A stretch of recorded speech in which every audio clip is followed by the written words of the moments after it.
রাজ্যে থাবা বসাতে শুরু করেছে শীত, দেশজুড়েই চলছে শীতের আমেজ। একাধিক রাজ্যে বজ্রবিদ্যুৎ সহ বৃষ্টিপাতও হয়েছে। এর মধ্যেই চলতি মরশুমে আরও একটি ঘূর্ণিঝড়ের সতর্কবার্তা দিল আইএমডি। উত্তর পূর্ব মৌসুমীর মরশুম চলাকালীন সক্রিয় হয়ে ওঠে ভারত মহাসাগরে। নভেম্বর মাস নাগাদ ঝোড়ো কার্যকলাপ বাড়তে থাকে। যদিও এবছর এখনও পর্যন্ত তুলনামূলকভাবে শান্ত রয়েছে পরিস্থিতি। এখনও পর্যন্ত ঘূর্ণিঝড় দানার প্রকোপেই দেখা গেছে, কিন্তু এবার এলো নতুন ঘূর্ণিঝড়ের সতর্কবার্তা। বঙ্গোপসাগরে দানা বাঁধছে নতুন ঘূর্ণিঝড়, এমনই পূর্বাভাস দিল আইএমডি। পূর্বাভাস অনুযায়ী আন্দামান ও নিকোবর দ্বীপপুঞ্জের দক্ষিণে সমুদ্রে নতুন একটি সাইক্লোন আসতে পারে আগামী 21 নভেম্বর, অর্থাৎ এর উৎপত্তি হবে আগামীকাল। তবে এর তীব্রতা বাড়বে 22 থেকে 23 নভেম্বর।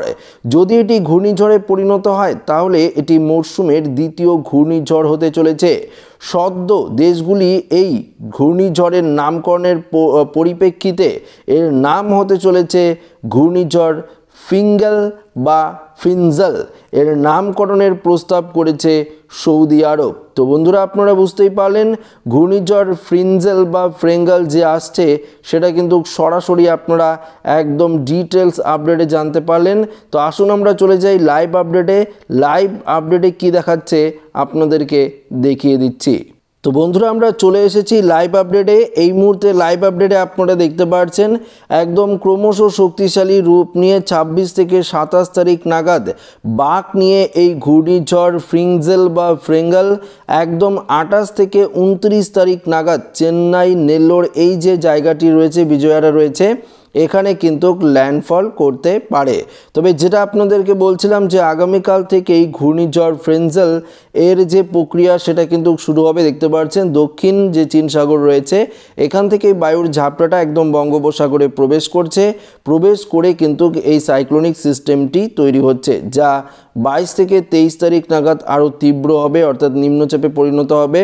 24 থেকে 25 তারিখ নাগাদ এটা সাইক্লোনিক সিস্টেমে পরিণত হয়ে 26 তারিখে ঘন্টায় প্রায় 125 থেকে 30 কিলোমিটার গতিবেগ নিয়ে উত্তর পশ্চিম দিকে অগ্রসর হয়ে অন্ধ্র তামিলনাড়ু উপকূলের দিকেই কিন্তু অগ্রসর হবে।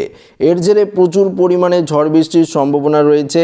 ইতিমধ্যেই আলিপুর আবহাওয়া দপ্তর এবং ভারতীয় মৌসুম ভবনের তরফ থেকে এই নতুন ঘূর্ণিঝড়কে নিয়ে কিন্তু অ্যালার্ট জারি করে দেওয়া হয়েছে।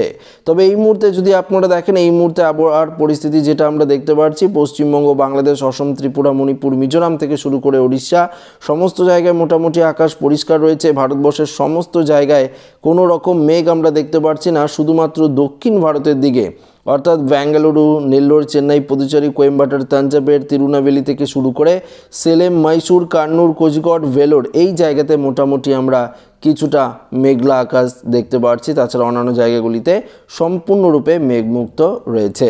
তো আশা করি এই আপডেটটি প্রত্যেকের ভালো লেগেছে। ভিডিওটি এখানে শেষ করছি। ভালো লাগলে লাইক করবেন, শেয়ার করবেন, নতুন দেখলে চ্যানেলটিকে সাবস্ক্রাইব করে নেবেন। ধন্যবাদ।